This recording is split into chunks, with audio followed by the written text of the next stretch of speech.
আজকে সকালের ওয়েদারটা খুব ভালো ছিল, না বৃষ্টি না রৌদ্র। দেখো, রৌদ্র থাকলে ঘরে থাকতে ইচ্ছা করে না, আর বৃষ্টি হলে বাইরে বেরোতে ইচ্ছা করে না।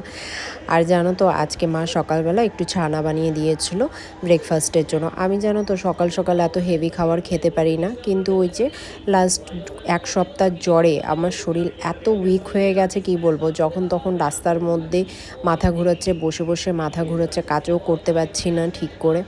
তার জন্য একটু ঠিক মতন টাইম মেনটেন করে খেতে হবে। আর জানো তো, অন্য টাইমে কিন্তু এই সমস্ত এই যে ছানা দুধ জাতীয় খাবার আমি একদম খেতে পারি না।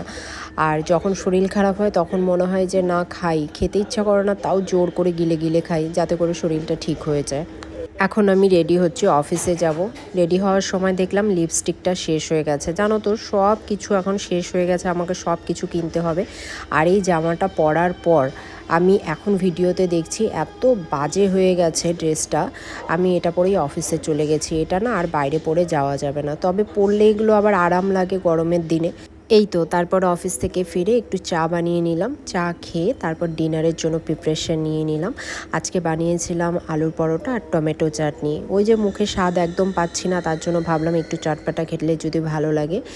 যাই হোক, আজকে এ পর্যন্তই, আবার আসবো কাল। সবাই ভালো থেকো, টাটা।